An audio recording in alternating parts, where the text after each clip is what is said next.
నిన్న జూబ్లీ హిల్స్లో సీఎం రేవంత్ రెడ్డి గారి ప్రచారం చూసిన తర్వాత అందరు ఏమనుకుంటారంటే అసలు ఇదేం ప్రచారం, మేము జూబ్లీ హిల్స్లో గెలిపించుర్రి, గెలిపిస్తే మీకు ఇట్లా చేస్తాం అది చేస్తాం, లేకపోతే పలానా సంక్షేమ కార్యక్రమాలు ఇంకా ఎక్కువ చేయడానికి ట్రై చేస్తాం, లేకపోతే ఆడ రోడ్లు లేవు ఇంకేమన్నా సౌకర్యాలు లేవు నా దృష్టికి వచ్చినాయి నేను చేస్తా అన్న లెక్క చెప్పాలి. కానీ ఆల్రెడీ ఉన్న పథకాలట ఆగిపోతాయట. జూబ్లీ హిల్స్లో వీళ్ళకి ఓటేయకపోతే ఆల్రెడీ ఉన్న పథకాలు ఆగిపోతాయట. అసలు ఏం ప్రచారం ఇది, ఏం చేస్తున్నారు అంటే మొన్న ఓ మీటింగ్ పెట్టారు కదా, సినీ కార్మికులది ఒకటి అభినందన సభ అని పెడితే మొత్తం ఏం జనం లేరు కదా. ఆ ఫ్రస్ట్రేషను ఇక్కడ కూడా కనిపించినట్టు అనిపించింది.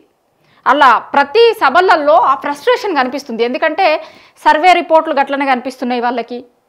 ప్రతి సర్వే ఎవ్వరు సర్వే చేసినా వాళ్ళ ఇంటర్నల్ సర్వేతో సహా సర్వే ఏజెన్సీలు ఎవ్వరు సర్వేలు చేసినా ఆడ బీఆర్ఎస్ పార్టీనే ఎడ్జ్లో ఉంది, బీఆర్ఎస్ పార్టీకే గెలుపు అవకాశాలు ఎక్కువ ఉన్నాయి అనేది తెలుస్తుంది సర్వేలలో. అందుకే కదా ఇప్పుడు Azharuddin all of the sudden మంత్రి పదవి ఎందుకు వచ్చింది అందరికీ తెలుసు కదా ఆ విషయం. బీజేపీ వాళ్ళు అయితే ఎలక్షన్ కమిషన్కి కంప్లైంట్ చేసిర్రు, అసలు ఆపుర్రి ఇది ఎట్లయితుంది, ఓ దిక్కు ఎన్నికున్నప్పుడు ఇది ఎట్లా కరెక్ట్ అవుతుంది, కరెక్ట్ కాదు కదా. ఒక దిక్కు ఎన్నిక పెట్టుకొని అక్కడ పోటీ చేసిన ఆయనే సరే జూబ్లీ హిల్స్ నియోజకవర్గంలోనే ఎన్నిక జరుగుతుంది, అక్కడ ఒకటే దగ్గర ఎలక్షన్ కోడ్ ఉంటుంది అనుకోర్రి, మిగతా ఎక్కడ లేదు. కానీ అజారుద్దీన్ అంటోడు గతంలో అక్కడ పోటీ చేసిన ఆయనే కదా, అది ఇన్ఫ్లుయెన్స్ చేసి అవుతుంది కదా అని అంటారు వాళ్ళు. అది అక్కడ ఇన్ఫ్లుయెన్స్ చేసినట్టు అవుతుంది కదా జనాలని అని వాళ్ళు ఎలక్షన్ కమిషన్కి కూడా కంప్లైంట్ చేసిర్రు. సో ఇట్లా అజారుద్దీన్ ఎందుకండి వాళ్ళ all of the sudden Azharuddin మంత్రి పదవి ఇవ్వాల్సిన అవసరం ఎందుకు వచ్చింది కాంగ్రెస్ పార్టీకి? ఖచ్చితంగా జూబ్లీ హిల్స్ ఎన్నికే, జూబ్లీ హిల్స్ ఉప ఎన్నిక కనుక లేకపోతే కనుక అసలు అజారుద్దీన్కి అపాయింట్మెంట్ ఇవ్వడానికి కూడా ఇవ్వలే వీళ్ళు. అజారుద్దీన్ హైకమాండ్ దగ్గరికి పోయి వాళ్ళని కలిసి వచ్చిన తెల్లారైనకి ఎమ్మెల్సీ అనౌన్స్ అయింది, అసలు ఇక్కడ పట్టించుకోలేదు. ఆయనే జూబ్లీ హిల్స్లో గతంలో నేను పోటీ చేసినా మళ్ళీ పోటీ చేస్తా అంటే తెల్లారి మహేష్ కుమార్ గౌడ్ ఏమన్నాడు, హైకమాండ్ డిసైడ్ చేస్తుంది, వీళ్ళు డిసైడ్ చేసుకోవడానికి వీళ్ళు ఎవరు అని అన్నాడు. అసలు ఆయనని పట్టించుకోలే. అట్లాంటిది జూబ్లీ హిల్స్ ఎన్నికల కోసం ఆయన ఎలా మంత్రివర్గంలోకి తీసుకోవాల్సిన పరిస్థితి వచ్చింది. అయితే దాంతో కూడా ఆడ గెలుస్తాం మేము అనే కాన్ఫిడెన్స్ వస్తలేదు వాళ్ళకి. ఇంతకుముందు చెప్పుకున్నట్టే ఏ సర్వేలలో చూసినా కూడా ఏడా పెద్ద చక్కగా ఏం లేదు వాళ్ళకి. 2 ఏళ్లలో ఏమన్నా చేస్తేనేమో జనాలు అరే మనకి 2 ఏళ్లలోనే గింత చేసిర్రు, ఇంకా 3 ఏళ్ళు ఉంది కదా, కాంగ్రెస్ అభ్యర్థిని గెలిపించుకుంటే మనకి ఇంకా మంచి అవుతుంది అనుకునేటోళ్ళు. 2 ఏళ్లలో ఏం చేసింది లేదు, అసలు తెలంగాణ మొత్తమే ఏం చేసింది లేదు. ఇక జూబ్లీ హిల్స్కి చేసింది ఏంది, జూబ్లీ హిల్స్ జనాలకు తెలుసు కదా, ఏం చేయలే. ప్రచారంకి పోతే డైరెక్ట్ అడుగుతున్నారు అసలు ఏం చేసిరని, ఇవాళ మళ్ళీ మీరు ఓట్ల కోసం వస్తున్నారు అని. అయితే ఇక ఇప్పుడు మనం ఏం చెప్పాలి మరి, ఎన్నికల ప్రచారంకి పోయినప్పుడు ఎవరైనా సరే అది ఉప ఎన్నిక అయినప్పుడు ఎట్లుంటుందంటే, ఉప ఎన్నికలు వచ్చినప్పుడు జనరల్ ఎలక్షన్స్ తర్వాతనే మధ్యలో వస్తాయి కాబట్టి అప్పటిదాకా వాళ్ళు చేసిన పనుల గురించి చెప్పుకునేటోళ్ళు, చెప్పి మేము గిన్ని చేసినామమ్మా ఇంకా 3 ఏళ్ళు మేమే అధికారంలో ఉంటాం కదా, ఇగో ఇది చేస్తాం, పలానా సమస్యలు నా దృష్టికి వచ్చినాయి, ఇవన్నీ చేస్తాం మేము ఇట్లా చెప్పేటోళ్ళు. కానీ 2 ఏళ్లలో చేసింది ఏం లేదు, ఇంకా 3 ఏళ్లలో ఏం చేస్తారో జనాలకు కూడా తెలుసు. కాబట్టి ఏం చేయాలిగా, జనాలను బెదిరియాలి అనే పదం ఎందుకు వాడుతున్నా అంటే నిజంగా ఆయన మాట్లాడిన మాటలు అట్లనే ఉన్నాయి. మరి బీఆర్ఎస్ వాళ్ళకు ఓటేస్తే ఇగో పలానా పథకం ఆగిపోతుంది, వాళ్ళు చేసినయే పథకాలు ఏం లేవు, ఇక ఉన్నాయి కూడా ఆగిపోతాయి, బెదిరించుడు కాకపోతే ఏంది ఇది. ఒకసారి సీఎం గారు ఏం మాట్లాడిర్రో ఒకసారి వినుర్రి. ఇవాళ మీ పిల్లలకు పెడుతున్న పువ్వ సన్న బియ్యం రద్దు అవుతాయి. ఇవాళ బీఆర్ఎస్ వస్తే పేదలకు 200 యూనిట్లు ఉచిత కరెంటు రద్దు అవుతుంది. ఇవాళ ఇక్కడ 25,000 మందికి ఇచ్చిన రేషన్ కార్డులు రద్దు అయిపోతాయి. ఇవాళ మా ఆడబిడ్డల ఆర్టీసీ బస్సులో ఉచిత ప్రయాణం రద్దు అయిపోతుంది. ఇవాళ మన ప్రభుత్వం ఉంది, మనం పనిచేసుకుందాం, పేదోళ్ళకి పనిచేస్తాం. బీఆర్ఎస్కి ఓటేస్తానట సన్న బియ్యం రద్దు అవుతాయి, ఫ్రీ బస్సు రద్దు అవుతుంది, రేషన్ కార్డులు రద్దు అవుతాయి. ఇదా ఒక ప్రభుత్వము? ఇప్పుడు ఎవరన్నా వేరేటోళ్ళు చెప్పుడంటే కాదు, సీఎం సాక్షాత్తు రాష్ట్రానికి సీఎంగా ఉన్న వ్యక్తే ఇవి రద్దు అవుతాయి అని చెప్తుండు. బీఆర్ఎస్ వాళ్ళకి ఓటేస్తే కనుక మీకు ఇవి రద్దు అవుతాయి అని చెప్తుండు. ఓన్లీ అసలు అర్థం కాదు ఏంటంటే ఓన్లీ జూబ్లీ హిల్స్ నియోజకవర్గ ప్రజలకు ఇస్తుర్రా, ఇది మీరు మొత్తం రాష్ట్రం అంతా ఇస్తుర్రా?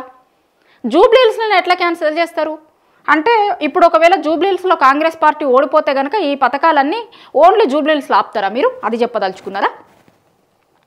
జూబ్లీహిల్స్ ఒకటే దగ్గర ఆగుతాయా లేకపోతే రాష్ట్రం మొత్తం కూడా ఆపుతారా? ఉప ఎన్నిక జరిగితే గాడ మాకు ఓటేయలేదు, మళ్ళీ రేపు పొద్దున జనరల్ ఎలక్షన్స్లలో ఎట్లాగో వీళ్ళు ఓటేసేటట్టు లేరు మాకు, ఎందుకంటే ఆల్రెడీ మీకు అర్థమవుతుంది కదా, ఏడికి పోయినా కూడా ఎంత వ్యతిరేకత ఉందో మీకు అర్థమవుతుంది కదా. మేము ఇప్పుడు పథకాలు ఇచ్చినా వేస్టే, ఇవ్వకపోయినా వేస్టే, ఇక ఎందుకు ఇవ్వాలి అని మొత్తం రాష్ట్రం మొత్తం పథకాలు ఆపుతారా? అట్లనే ఉంది వీళ్ళ సంగతి. ఎట్లుంది అంటే ఇప్పుడు జూబ్లీహిల్స్లో ఓడిపోతే మిగతా రాష్ట్రం మొత్తం ఆపుతారేమో.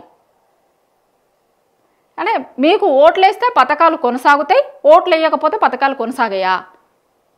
అసలు ఇంత దారుణంగా సీఎం స్థాయిలో ఉన్న వ్యక్తి మాట్లాడితే అంటే జనాలని డైరెక్ట్ బెదిరియడం అన్నట్టే ఇది. మీరు ఓటయ్యిర్రి, ఓటయ్యకపోతే మీకు రేషన్ కార్డులు ఇచ్చినాం కదా ఆల్రెడీ, ఆ రేషన్ కార్డులు కూడా రద్దు అవుతాయి, సన్న బియ్యం ఆపేస్తాం, ఫ్రీ బస్సు ఆపేస్తాం. అంటే ఇప్పుడు జూబ్లీహిల్స్ నియోజకవర్గంలో కాంగ్రెస్ గెలవకపోతే కనుక వాళ్ళకి ఇవన్నీ ఉండవు అని వాళ్ళని ఓపెన్గా చెప్తున్నారు. కాంగ్రెస్ ప్రభుత్వం చెప్తుంది. ఇప్పుడు మామూలుగా ఉప ఎన్నికలు జరిగినప్పుడు ఎట్లుంటుందంటే ఎప్పుడన్నా సరే ఎన్నికలైనా ఉప ఎన్నికలైనా ఏదన్నా నియోజకవర్గంకి ప్రచారంకి పోయినప్పుడు సీఎం స్థాయి వ్యక్తి పోయినప్పుడు ఏం చెప్తారు అంటే పలానా సమస్యలు ఉండే చూస్తాం మేము అన్నలకే చెప్తారు. ఎందుకంటే ఎన్నికల కోడ్ ఉంటుంది కదా, మళ్ళీ కొత్తగా చేస్తాము అనేటివి కూడా కొత్తగా హామీలు కూడా ఏమి ఇచ్చడానికి ఉండదు, కొత్తగా ఏమి ఇవ్వద్దు. కాకపోతే అవన్నీ నాకు తెలుసు, నా దృష్టిలో ఉన్నాయి అనేది మాట్లాడితే ఏంటంటే జనాలకి కూడా అర్థమవుతుంది, అరే పలానాది సీఎం గారి దృష్టిలో ఉంది, మనకి ఎన్నికలు అయిపోయిన తర్వాత దాని మీద ఆ పని జరుగుతుందేమో అన్న లెక్క ఉంటుంది. అసలు ఇంకా దారుణం ఏంది అంటే ఒక సీఎం స్థాయిలో ఉన్న వ్యక్తి ఒక ఉప ఎన్నిక కోసం 5 రోజులు తిరగడం అనేదే మీరు ఎంత కాంగ్రెస్ పార్టీ ఓటమి అనేది మీకు ఆల్రెడీ తెలిసిపోయింది అనే దానికి ఇండికేషన్. ఇప్పుడు మామూలుగా ఉప ఎన్నికలు జరుగుతున్నప్పుడు సీఎం స్థాయిలో ఉన్న వ్యక్తులు ఏం చేస్తారంటే ఏదో ఒకటో రెండో మీటింగ్లు, కార్నర్ మీటింగ్లో లేకపోతే బహిరంగ సభనో ఇట్లాంటివి పెడతారు. కానీ సీఎం ఒక ఉప ఎన్నిక కోసం, అది కూడా ఒక ఉప ఎన్నిక కోసం దగ్గర 5 రోజులు ప్రచారం చేస్తుండు.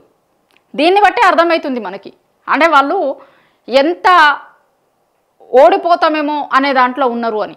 ఓడిపోతామేమో అనే దాంట్లో వచ్చిందే అజారుద్దీన్కి మంత్రి పదవి, ఓడిపోతామేమో అనే భయంలో మాట్లాడుతున్నాయే ఇవన్నీ, ఓడిపోతామేమో అనే భయంలో నుంచి చేస్తుందే మీరు 5 రోజుల ప్రచారం.